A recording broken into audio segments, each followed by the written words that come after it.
This video is sponsored by Full Reptile Collective, brought to you by Dan Hardy. Head over to their website at fullreptile.co.uk where you can find anything from training gear, t-shirts, hoodies, all the way to coffee. For an exclusive 10% off, use Dan Said So at checkout.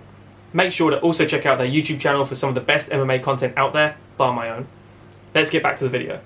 Right, UFC 275 on the main card, we have Rogerio Bontorin taking on Manel Kape in a super flyweight fight where two guys, one of them which struggles to make the weight, but when he does, there's a big size difference, I'm going to say, in this. A very, very big size difference. There's a big cardio difference.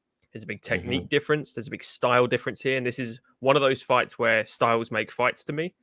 And I want to get your opinion, to be honest, on Manel Kape, because the one take I'm going to just start this conversation off with is that the way to beat Bontorin is to get him going, use his cardio, burn him up, and he burns out by 6-7 minutes normally. Manel Kape is an extremely slow starter and the one criticism we will have of him is he doesn't throw enough volume. So where do you think that's going to be problematic for him in this one? I think you've nailed it. I think Kape's slow to get going. Bontorin is he'll go straight away. Like, he's a proper flyweight. He's ready to go bell to bell, or buzzer to buzzer, whatever you want to call it. Manel Kape is not. Simple as that. I think Manel Kape is an insanely talented fighter. Like, when he made his UFC debut, I was all for it. I was like, oh, excellent, this guy's legit. And then obviously didn't start very well for him. I really don't know how to call this, to be honest, because it could, as you say, if Manel Kape can go deep, he's got a chance, but it's whether he can do enough to get himself deep enough to win the fight. It's a bit of an enigma. It's a really strange one. I mean, if you're pushing me to pick, I'd probably pick Kape. I love Bontorin, but there's something about Kape that I like. I've always liked right since he started in the UFC. But yeah, I think you've nailed it with your slow start thing. Yeah, because the whole thing here with Manel is I always worry about if he can't finish the fight, he doesn't bank enough in rounds to kind of win a fight. It's Pantoja. That's his debut to get Pantoja. Yep. He's the dark horse of the division to me. He seems to have beaten everybody that's suddenly got the belt or not.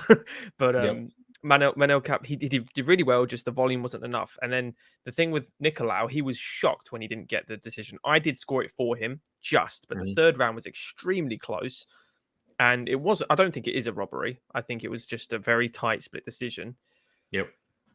But the thing that killed him was just the volume again, and the last two wins, he's 2-2 in the UFC, and the two wins he's got, Ode Osborne and Zumagulov, they're both by KO.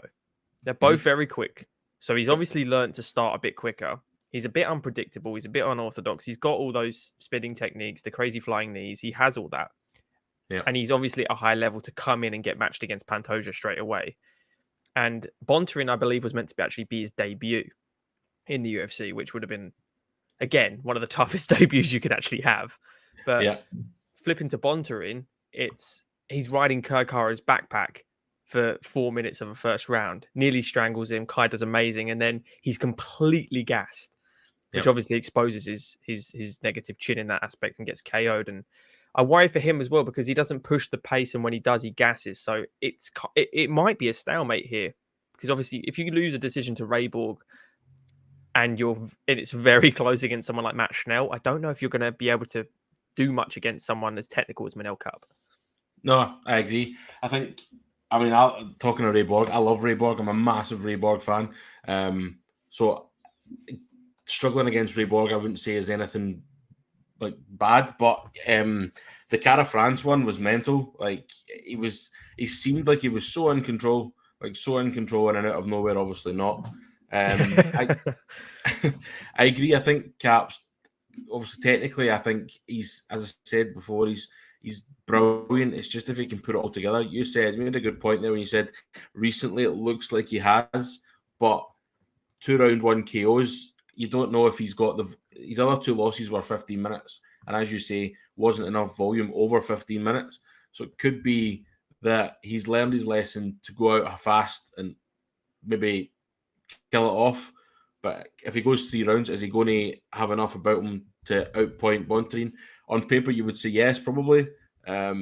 technically, but I don't know. Bontorin's one of these guys. Like I always seem to like pick against him, and then I get shocked when he wins. Yeah. So he's one of these guys. So yeah, I honestly don't know. It's a brilliant fight.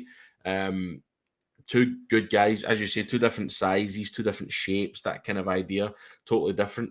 It'll be interesting to see how they face off. It could end up being like the worst 15 minutes you've seen in ages. You know what I mean? But so I'm gonna go based on that as well. I think Manel Kape can do it. I think if he just throws a little more, just a little more volume, I think he actually has this in the bag. As long as he doesn't get taken down, which his takedown defense so far seems very, very high, which is excellent to see. His distance management, second to none, to be honest, for the division. If Bontorin has anything, if he should just, that should be his game plan. Get it to the ground. I just don't see him doing it, to be honest. So for that matter, I am going Manel Kape. I think he's got enough in the tank. I think he's got the experience of learning. I don't want to lose that split decision again. Yeah. So, yeah, you also going Kape then as well? Yeah, I just think Kape has a wee bit more about him. I'm probably going to eat my words because I always bet against Bontorin, but he's one of those guys. He is one of those guys that seems to pull it out. I don't know. I've always liked Kape. I say when they signed him, it was a big deal. I felt, as boys, I've seen clips of him before. It was somebody. It's not very often that the UFC signs somebody that isn't Cage Warriors from Europe that you know about. It's rare unless it's like Roberto Soldic from KSW or something like that. You know about him. Manel Kape was one of these guys that I'd seen on Twitter or Instagram and I'd followed him through and I'd seen that he is technically superb and was quite excited. And obviously he loses 2 in a row and you go, oh well. But he's certainly improved. I think Kape for the win. It's a massive step for him because even I know the rankings are questionable, right? But they're there for a reason, and it gives us something as like pundits or analysts, whatever you want to call it, something to go by. And Kape fighting the guy ranked 8th is massive, huge for him. Top 10, that's nuts. So I really hope he can take the opportunity. I think he will. Don't ask me how or when. I really that's so difficult to call. That could be anything, but I think he does it. Yeah, definitely. Awesome.